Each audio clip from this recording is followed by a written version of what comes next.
Frères et sœurs en Jésus-Christ dans le monde entier, je vous souhaite bonne année 2016. Que le Seigneur, notre Dieu, soit avec vous. Que le Seigneur vous accompagne dans toutes vos activités.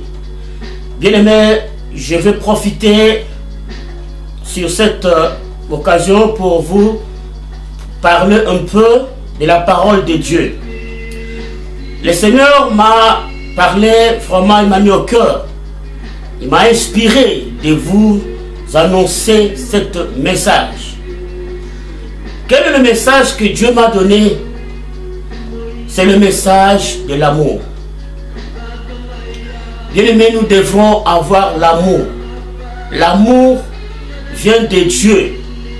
La Bible nous dit, 1 Jean chapitre 4, verset 7. Nous allons lire ensemble. La Bible nous dit, celui qui n'a pas l'amour, lisons la Bible. Bien-aimés, aimons-nous les uns et les autres, car l'amour est de Dieu. Et quiconque aime est né de Dieu et connaît Dieu. Celui qui n'a pas l'amour n'a pas connu Dieu, car Dieu est amour. Voilà, la Bible est claire, bien-aimés. Dieu nous parle de l'amour. La Bible dit, celui qui aime Dieu, celui qui aime son prochain aime Dieu. Et celui qui n'aime pas son prochain ne connaît pas Dieu. C'est ça ce que nous devons comprendre, nous les chrétiens, dans le monde entier. Les chrétiens, chaque fois nous sommes à l'église, il y a des diacres, il y a des évangélistes, il y a des pasteurs, il y a toutes sortes de ministères qui sont dans l'église. Alors, ces gens-là qui sont nommés des chrétiens, nous devons avoir l'amour. C'est ça ce que Dieu nous enseigne. Quand nous approchons à Dieu, nous devons avoir l'amour du prochain. Nous devons aimer nos prochains, le vrai amour. Nous allons voir encore sur le même chapitre, quand nous lisons toujours 1 Jean chapitre 4, verset 20, la Bible dit, si quelqu'un dit j'aime Dieu et qu'il hait son frère, c'est un menteur, car celui qui n'aime pas son frère qu'il voit, comment peut-il aimer Dieu qui ne voit pas? Donc c'est clair. Quand les chrétiens disent que moi j'aime Dieu, moi j'aime Jésus-Christ, mais Jésus nous enseignait l'amour. Nous devons avoir l'amour du prochain, le vrai amour. Alors, bien aimé, si vraiment les chrétiens avaient l'amour, le monde doit changer. Le monde doit changer parce que le monde voit maintenant les chrétiens appliquent l'amour. Ils vont suivre. Mais quand maintenant les chrétiens n'appliquent pas l'amour et le monde ne peut pas changer, parce que celui qui a l'amour ne peut pas faire le mal. Nous lisons toujours un verset, toujours sur l'amour. 1 Corinthiens chapitre 13, verset 4, bien aimé. La Bible nous dit, la charité, donc l'amour, est le plein de bonté. La charité n'est point l'envie. La charité ne se vante point. Elle ne s'enflamme point d'orgueil. Elle ne fait rien de malhonnêteté. Elle ne cherche point son intérêt. Elle ne s'irrite point. Elle ne soupçonne point. Elle ne se réjouit point de l'injustice, mais elle se réjouit de la vérité. Donc tous ces critères que nous avons lus ici, si les chrétiens appliquent l'amour, la Bible dit, celui qui a l'amour ne peut pas chercher son propre intérêt. Mais nous voyons aujourd'hui, chacun cherche son propre intérêt.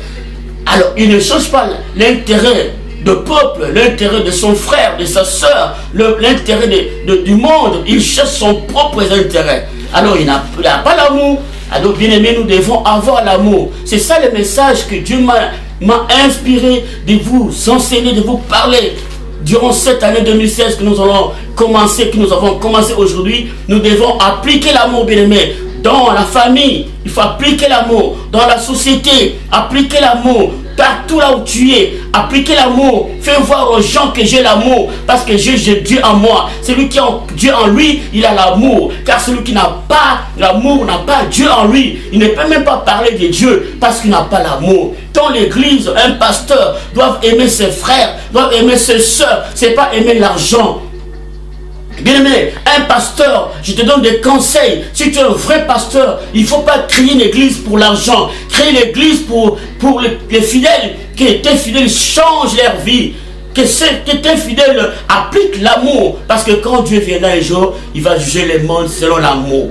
Quand vous lisez Matthieu chapitre 25, verset, quand vous lisez 31 jusqu'à 40, vous verrez que Dieu va juger les mondes selon l'amour. Mais nous devons s'efforcer d'avoir l'amour. Et nous devons s'efforcer, bien-aimés.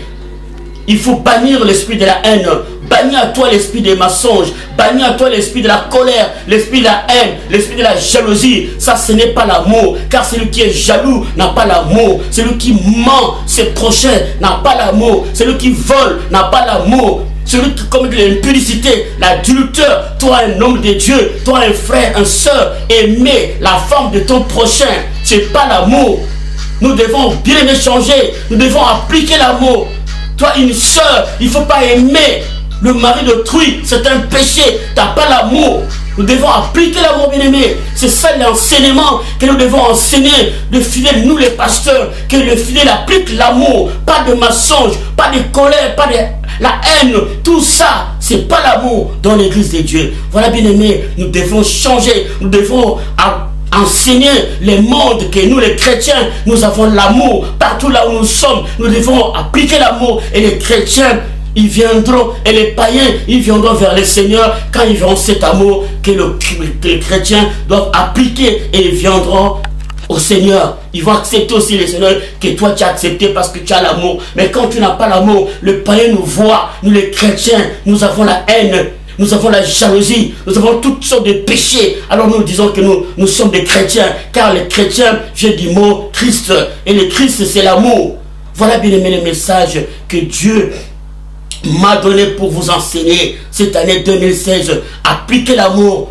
Toi qui n'aimes pas ton mari, aime ton mari. Toi qui n'aimes pas ta femme, aime ta femme. Toi qui n'aimes pas ta famille, aime ta famille. Toi qui n'aimes pas ton église, aime ton église. Toi qui n'aimes pas de frères et sœurs dans l'église, aime tes frères et sœurs. Toi qui n'aimes pas les gens, appliquez l'amour. Priez, demandez à Dieu. Vous demandez que de l'argent, vous demandez que des femmes. Seigneur, donne-moi une femme. Seigneur, donne-moi l'argent. Seigneur, donne-moi le travail. Seigneur, donne-moi ceci, cela. Mais vous ne demandez pas l'amour. Demandez l'amour si tu n'as pas l'amour. Si tu as l'esprit de la haine en toi, dis Seigneur, aide-moi. Aide-moi, donne-moi l'amour d'aimer tout le monde. Voilà, les jours que Jésus viendra, tu seras un bon fidèle et il va te prendre, il sera avec lui. Car il a dit, je m'en vais préparer une place. Et je viendrai vous chercher.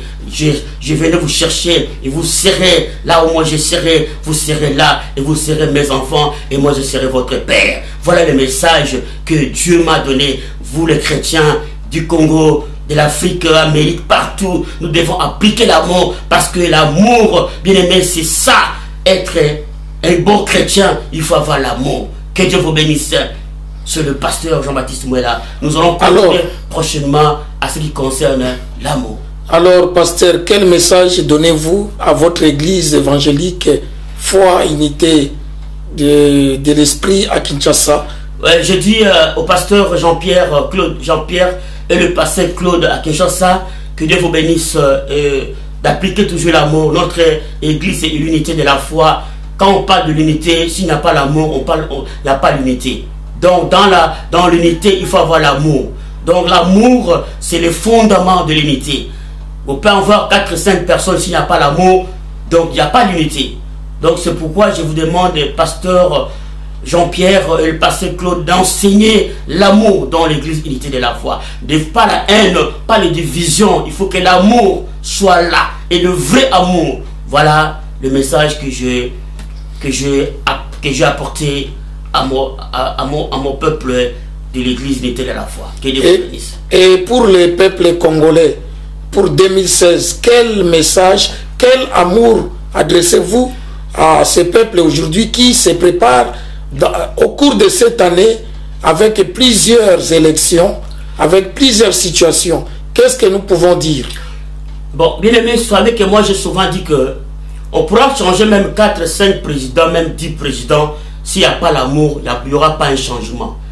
Parce que celui qui viendra, s'il n'a pas l'amour du peuple, il va faire aussi comme les autres. On condamne celui-là, mais et que toi, quand tu viens au pouvoir, il faut avoir l'amour du peuple. J'enseigne, je demande au peuple congolais de prier le Seigneur d'envoyer un président qui a l'amour du peuple. Parce que si un président qui n'a pas l'amour du peuple, nous allons toujours, le peuple congolais va toujours pleurer. Il faut que le président ait l'amour. Parce que s'il a l'amour, ça il va faire quelque chose pour le peuple.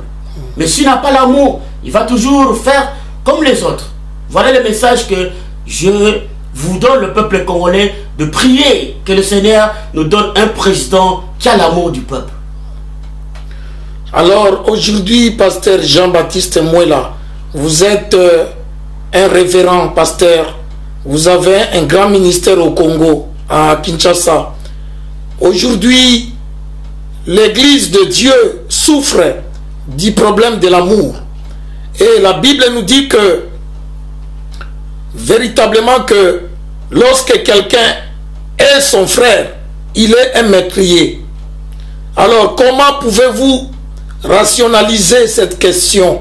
Comment pouvez-vous comprendre quand quelqu'un haït son frère, il a déjà tué? Or, nous savons que Caïn, il a tué son frère parce que son offrande n'a pas été agréée. Comment cet amour peut vivre réellement?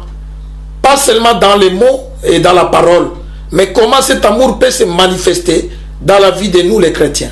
Ben oui, parce que quand vous parlez déjà de Caïn avait tué son frère Abel parce qu'il était jaloux. Alors, parmi les critères que moi j'ai récités ici, 1 Corinthiens chapitre 13, verset 4, quand vous lisez, vous verrez que Dieu nous enseigne de ne pas avoir l'amour, et plutôt la jalousie. Celui qui a la jalousie n'a pas l'amour. Alors, quand tu as la jalousie, tu peux facilement tuer ton frère. Alors, Caïn n'avait pas, il était jaloux, parce que son offrande n'a pas été acceptée devant le Seigneur.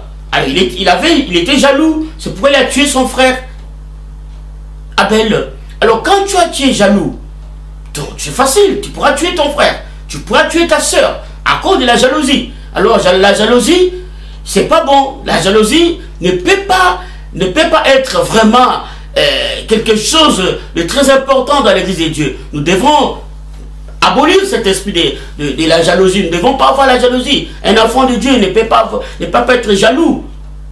Voilà. Alors, l'amour, nous devons l'appliquer, aimer. C'est quelque chose de... Tu aimes ton prochain, même si ton prochain n'a pas d'argent, n'a pas de moyens, mais toi tu l'aimes. Tu l'aimes la personne. Parce qu'il y a des gens qui aiment à cause d'argent, à cause de telles choses. C'est ça qu'on appelle l'amour de profit. L'amour de profit. Tu profites quelque chose. Tu dis que je t'aime. Mais tu n'aimes pas la personne. Tu aimes quelque chose en lui.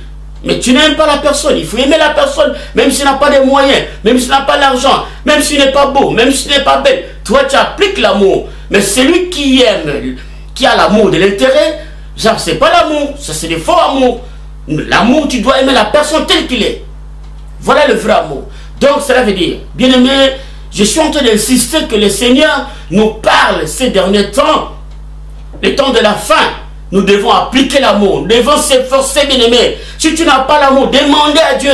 Dieu va te le donner. Dieu va te donner à l'aide du Saint-Esprit, tu auras l'amour. Mais quand tu ne demandes pas l'amour, bien aimé, et que tu meurs avec l'esprit, la haine en toi, tu vas directement en enfer.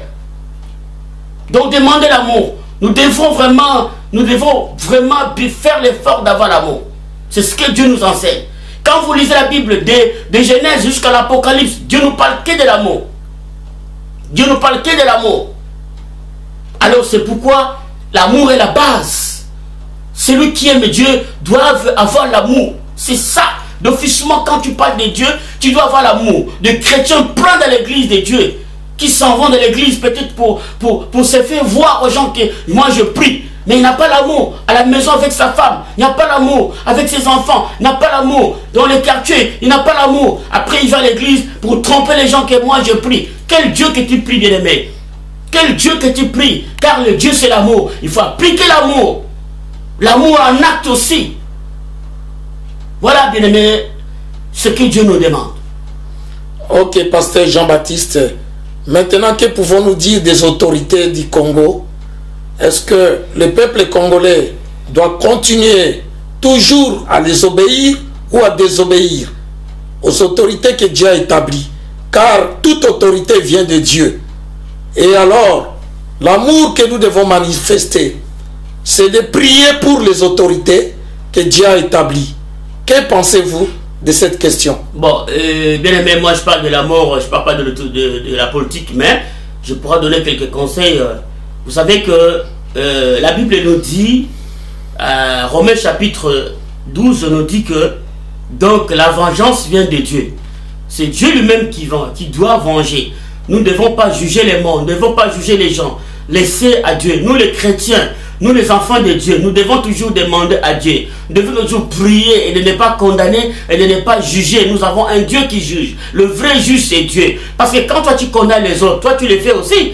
C'est que toi tu condamnes les autres, toi aussi tu les fais. Donc nous ne devons pas condamner, nous devons toujours prier. Nous devons toujours demander à Dieu. C'est Dieu lui-même le vrai juge qui pourra juger le monde.